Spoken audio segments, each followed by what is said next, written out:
Okay, so today we're going to be looking at our first week's lesson. The first thing we're going to look at is classifying 3D figures.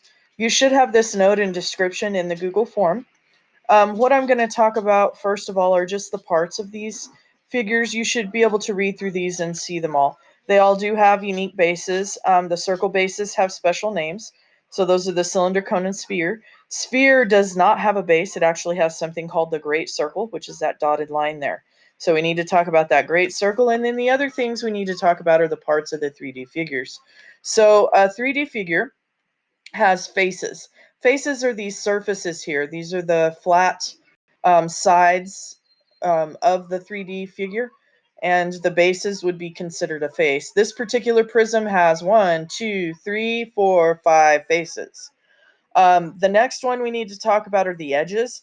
The edges are the places where two faces meet. So this is an edge right here. This is an edge right here. So it's basically, its definition is where two faces meet.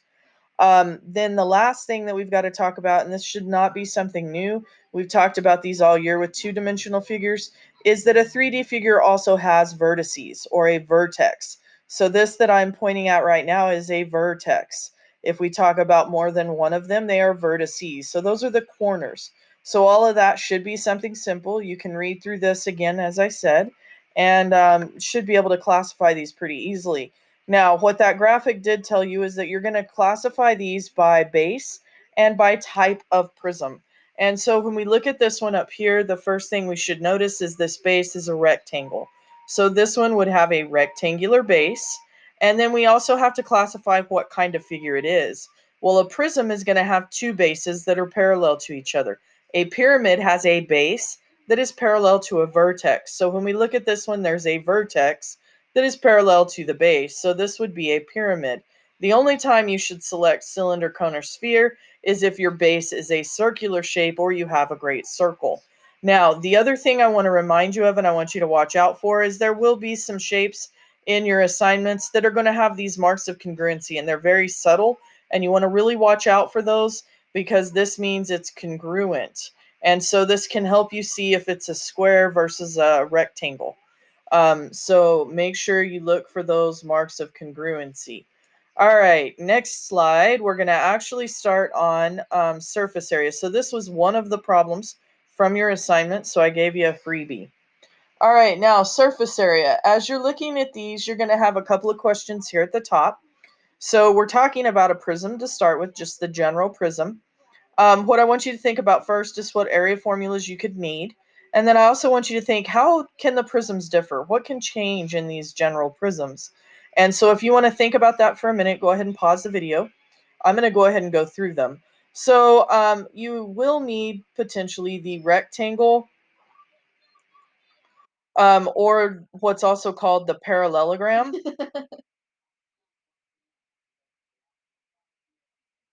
area formula. So rectangle slash parallelogram, which is the area would be base times height. You may also need the triangle. And I do think these are pretty common knowledge and we all know them, but I'm giving them to you in the video, just in case. The square can actually use the parallelogram rectangle formula, but if you want a more specific square formula, it's the side squared, since the sides are exactly the same. I don't believe I gave you any of these in this assignment, but it's worth at least reviewing. So the trapezoid is very similar to the triangle. What makes in formula, what makes the trapezoid formula different is the trapezoid has two bases. So if you know the triangle formula, it's going to be the same thing except the trapezoid has two bases. So it's going to be 1/2 base 1 plus base 2 times the height. So those are the area formulas you might need. Now, hopefully that question kind of gave you some clue as to how they differ. So the prisms will differ because their bases are different shapes. So their bases can be different shapes. All right, now when it comes to surface area, we have two methods of doing this. One is called a net. And so what a net is you're going to lay this figure out flat on a paper. as if you were going to cut it out and recreate it. So I'm going to draw the top of the box first, and then I'm just going to roll around the box and draw all those faces from the top all the way around to the back. So the top of this rectangular prism is a 4 by 6. The front of the rectangular prism, and I'm not going to label the 6 again, we should all know this is 6, is a 3 by 6. Then we get to the bottom, which is going to be the same as the top. That's going to be a 4 by 6. And then finally we get to the back, which would be another 3 by 6. Then the only ones, and so by using that process, top, front, bottom, back, I can now just draw the left and the right, and I'm going to be finished. So I'm going to attach it here. It really doesn't matter where you attach it, but one edge of this is 3, the other edge is 4. So I need 4 on this side. And you can kind of see how it would fold together, and you can also hopefully see that this is 3, this has to be 4 because this edge is going to line up here. All right, now once you draw the net, what you would do is simply find the area of all the pieces or all the faces. So the surfaces are the faces. What are the area of all the faces is what we're looking for. And then we're going to need to total those up. So we got 6 times 4, which would be 24. 3 times 6, which would be 18. 4 times 6, which would be 24. And 3 times 6, which would be 18. Okay, then on this side, we've got 4 times 3, which would be 12. 4 times 3, which would be 12. So I'm going to write it out like this so we can see something in a minute, maybe.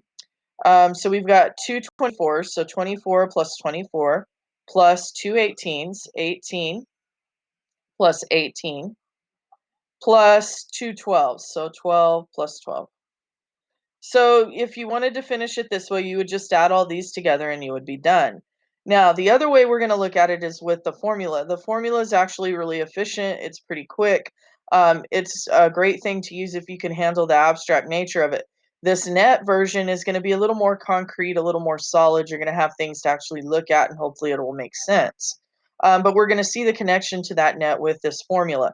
So if I'm going to use the formula, I actually have to have values for the length, the width, and the height.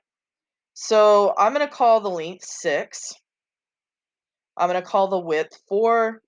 And I'm going to call the height 3.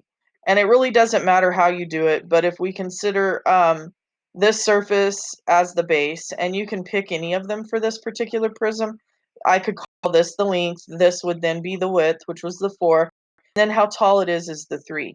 Once you designate, and I do advise doing this before you start, once you designate the variables, then this is just a matter of substitution and simplify. So we're going to do 2 times our length is 6 times our width is 4 plus 2 times our length is 6 times our height is 3. My pen quit writing, sorry. And then 2 times our width is 6 and our height is, oh, did I do that? No, our width isn't 6, it's 4. So let me just write that on top of that real quick. I don't have the time to try to deal with erasing it. So this one should have been 4, my apologies. And then our height was 3. So then now if I go in and I start simplifying this, 2 times 6 times 4, that's going to be 2 times 24. I'm going to write it that way for a reason. This one's going to be 2 times 18. And then this last one's going to be 2 times 12. So if you look over here, you'll see the same thing we got from the net, 2 24s, 2 18s, and 2 12s. So this formula is just using the properties of what's occurring in that net to actually make it a little faster and a little simpler to get the calculations. So let me simplify this real quick the rest of the way. Now you can get a calculator to do this by all means, but I'm going to add these two together first because I see the 6 and this 4 are going to make 10. So I get 50, 60 plus the 48 is going to give me a total surface area of 108, and we were talking in meters squared. Now when you put this in the computer, the only thing you're going to put in is that 108. So only the 108 goes in the computer. Okay, hopefully that one helped. We're going to go to the next one. All right, so we're looking at a pyramid for this one. I want you to think again what makes the pyramid different and how many heights does the pyramid have? I'm going to go ahead and spoil it, so if you want to think for a minute, you need to pause. So what makes the pyramid different is it only has one base. So this is its difference. It has one base that is parallel to a vertices, or a vertex, my bad.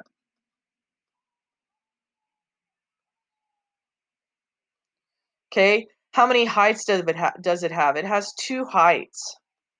And this is a really important idea. It has the general height that we're all used to, that's going to talk about how tall the shape is from base to highest point. But what it also has is something called, oh, and I need to put the variable there. That is generally designated with H. The other one is called the lateral height. Lateral literally means side. The lateral height is the height of the side, and we designate it with the letter L because L stands for lateral, so side height.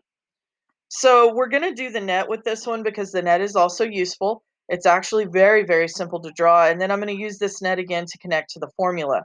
So I've got a square base in this particular pyramid, so this would be a square pyramid. Those sides measure 14. And then we've got triangular shapes. Whoops, my pictures are going to be bad, so I apologize. We've got triangular shapes that come off the sides. Each one of these triangular shapes has a lateral height. So the lateral height is 25. So all of these have that lateral height of 25. And you can see that here. So this one is the lateral height. The one in the center there is the actual height of the pyramid. It's how far it is from the base to the highest point on the pyramid. Now, if I were to draw another line right here, what I would create is a right triangle. And we know the entire length across this square is 14 units. So this height has to be centered in the square. So this line that's going out from the center to the edge has to be half the length of this side. So this would be 7. So if I had to find the general height, I could actually use the Pythagorean theorem to do so, and I can almost bet I might have left one or two of those in the assignment. So be aware that this can happen. So hopefully you see that right triangle there. If you need to find, um, you use a squared plus b squared equals c squared. Whoops, not find. Oh my gosh. Need to find, use a squared plus b squared equals c squared. All right, let's finish this up. So the area of this square in the center is going to be 196. To get the area of those triangles, we're going to do 1/2 times the base of 14 times the height of 25. So this is pretty easy to calculate by hand. Half of 14 is 7. 7 times 25, think of that like 7 quarters. So 7 quarters would be $1.75. So this is 175. So we have how many 175s? 1, 2, 3, 4. So this would become 196 plus 4 times 175. 4 times 175, that's going to hurt me a little bit. 20, 28, so that's 30, 300, 700. And then we get 196 plus 700 would be 896.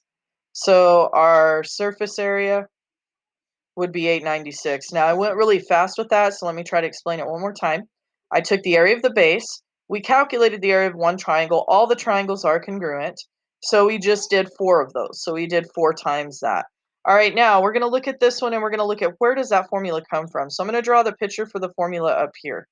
So this is what the formula is doing for us. What it's doing is it's basically taking all 4 of these triangles and it's putting them in a line. So this distance across here is going to be P. That lowercase p is the perimeter of the base.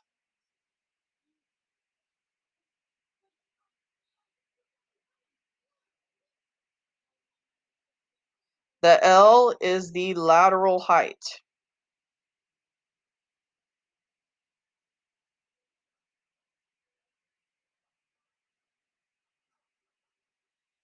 And the capital B is the area of the base.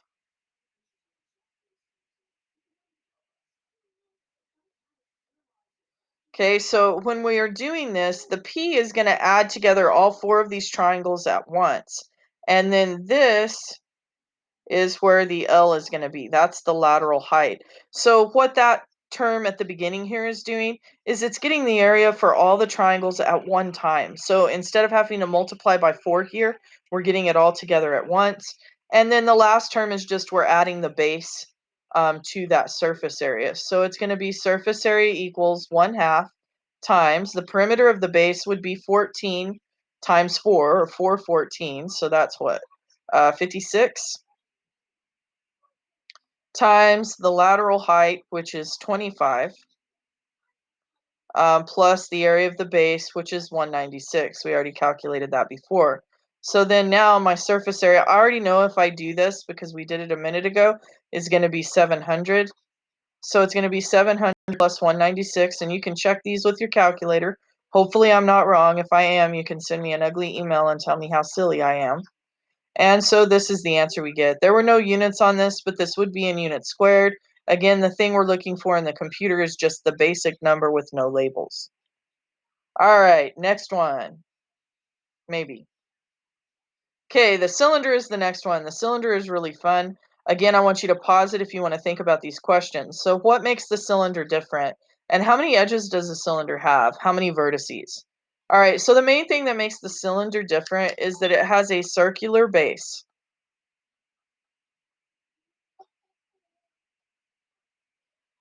How many edges does the cylinder have? Well, actually, if you follow the definition of the edge is where two faces meet, this actually has two edges. Now, some people will argue that the curve makes it not an edge. I had a real hard time finding that definition online, but I know some people believe that. Now, the fun thing is, does this have any corners though? It has absolutely no corners, no vertices. So it actually has 0 vertices. All right, now the fun part is to look at the net of the cylinder. So the net of the cylinder, it's actually made up of a rectangle, believe it or not, and two circles. Wow, that's just bad. Okay, I'm gonna do this. I am so sorry. So two circles. And so if you have a piece of paper at home, you can take that piece of paper and roll it up, and you'll kind of see how this rectangle behaves and how it makes the cylinder shape. This is the top, this is the bottom, right? So this length right here has to be the height. So I'm mainly going to use the net to show you where the formula comes from. The area of the circle, to find the area of this circle, it's going to be pi r squared. To find the area of this circle, it's also going to be pi r squared. And then what we want to think about is what's happening with this edge. How is this edge working with this circle? And so if you rolled up a piece of paper, you'll see that this edge is going to wrap around the circle. And if we were in class, I would really show you that in person. I'm kind of sad. All right, so this edge actually is the circumference of the circle. So that's where we're getting that. So now when I look over here, you can see this first term in the formula is actually the area of the rectangle, 2 times pi times radius times height. So it's the length of the rectangle, or the base of the rectangle, times the height of the rectangle. This last term is the area of the two circle bases. So we're just saying we have two of these. So with that said, we're going to go ahead and calculate this. Now, this one is also terribly tricky because of this right here. And so I'm going to draw this up here to remind you or help you. If it's going all the way across, that is the diameter. If we're talking about a radius is just going to go halfway. So since this is a diameter, it's going to be that we do 20 divided by 2, because half of that diameter is going to be our radius. This is the radius, maybe. All right, so now we're going to substitute in the values. So it's really simple. So we're going to say 2 times, I'm going to move the pi to the very end. So 2 times our radius of 10 times our height of 20 times pi. Plus, over here, we're going to do the same thing. 2 times our radius of 10 squared times the pi. And I do that just to make the simplification easier. So 2 times 10 is going to be 20. 20 times 20 is 400 pi. Then right here, I've got 2 times 10 squared. 10 squared would be 100. So 2 times 100 would be 200 pi. And then now what I end up with is 600 pi, because with both of these having pi, we can add them together. At this point, I would get my calculator and I would actually multiply that out.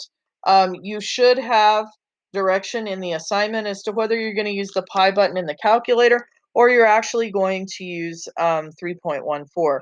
I'm going to use the pi button for this, and we end up with 1,884 0.96. They are going to tell you to round it to the 10th, to the 100th, to whatever. So you want to pay attention to your rounding as well. Be careful with that. The 600 pi, by the way, is the exact value, if you're ever asked for that. All right, let's go to the next problem. So the next one we're doing is the cone. This cone, again, is going to be kind of tough to get your surface area out of a net. It's going to show you where the formula actually comes from over here, but we're just going to plug in. This one is also going to have a lateral height. Now, we're going to go back through our questions as well. What makes the cone different? And how many edges does a cone have? How many vertices? So what makes it different is it has the circular, only one circular base. And again, it is parallel to a vertex. How many edges does it have? It actually has one edge, and it has one vertex. All right, so let's start doing this. So it also has a lateral side, or lateral height. I spelled that wrong, I guarantee it.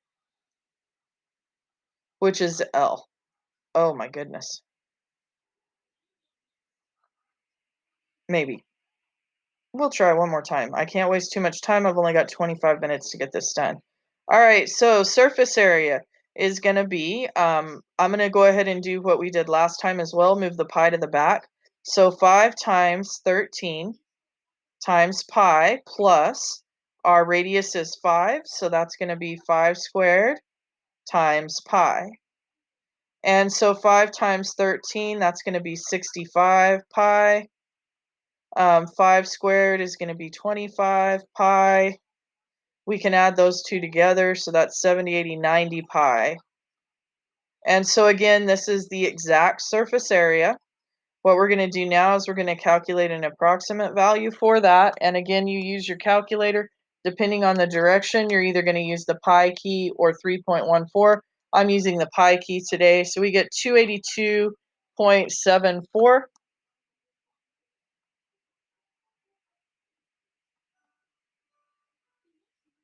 And that's it for that one. All right, so last one is the sphere.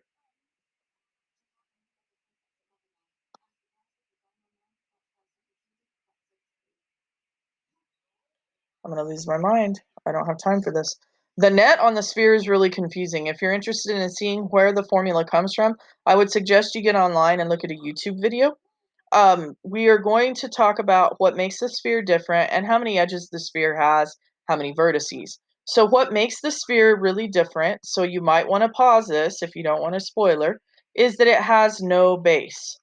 What it has instead is something called the Great Circle. So it has something called the Great Circle. All right, how many edges does it have? It actually has 0 edges, and it also has 0 vertices. So it's a really cool 3D shape. And its surface area formula is very, very simple. So to get the surface area, all we have to do is do 4 times. Our radius in this case is 3. And I'm going to do that first again, and then put the pi at the very end so I can deal with it at the very end. So then now what I have is 4 times 3 squared is 9. So 4 times 9 is going to give me 36 pi. I think this time I'm going to use 3.14. So be aware the directions change. So we're going to do 36 times 3.14. And for this one, I get 113.04. And so again, all we're wanting in the computer is the number. We're wanting to make sure you can actually calculate these properly. I hope that helps. Good luck. I know you can